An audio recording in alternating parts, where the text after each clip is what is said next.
জীবনের হিসেব মেলাতে গিয়েই মগজ ঘুরে যায়। আমার নামটা তুমি জানো না, জানার দরকারও নেই।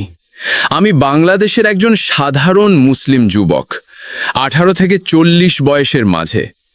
কিন্তু মনে হয় জীবন অনেক পুরনো হয়ে গেছে।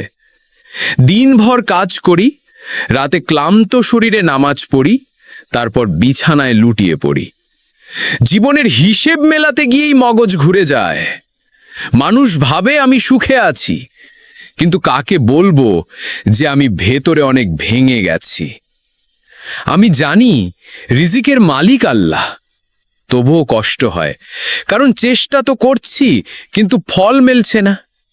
আমারও স্বপ্ন ছিল মায়ের মুখে হাসি ফোটাই, হালাল রিজিকে সংসার চালাই, নবীজির দেখানো পথে চলি, একদিন হয়তো হজ করতে যাব। কিন্তু দুনিয়ার বাস্তবতা খুব কঠিন। চারপাশে ফিতনা, চাকরির দুনিয়া, হালাল হারামের যুদ্ধ, আর আমি একা। আর আমি শুধু একজন কর্মী না, আমিও তো কারো সন্তান, কারো স্বামী, কারো ভাই, কারো বাবা। কিন্তু এই দায়িত্বগুলো নিয়েই আমি লড়ছি বাস্তবতার সাথে। কেউ বুঝে না আমি কাঁদছি নামাজে, কেউ দেখে না রাতে চোখ ভিজে থাকে দোয়ার সময়। তবে আমি এখনো ভেঙে পড়িনি, কারণ আমি জানি আমার রব শুনছেন।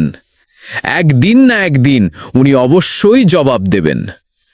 ভাই বোন, যদি তুমি আমার মতো হও, জেনে রেখো তুমি একা না। আল্লাহ আমাদের দেখছেন এবং তিনি সব জানেন। সবাইকে বলছি, গল্পটি হয়তোবা তোমার মতো অন্য কারো জীবনের সাথেও মিলে যেতে পারে। তাই শেয়ার করে দিন। একজন মানুষের অন্তর ছুঁয়ে যেতে পারে তোমার শেয়ার করা একটি গল্প। কমেন্টে জানাও তোমার মনে কি প্রশ্ন জেগেছে। আর হ্যাঁ, কেউ যেন ভুলে না যায় জীবন একদিন শেষ হয়ে যাবে।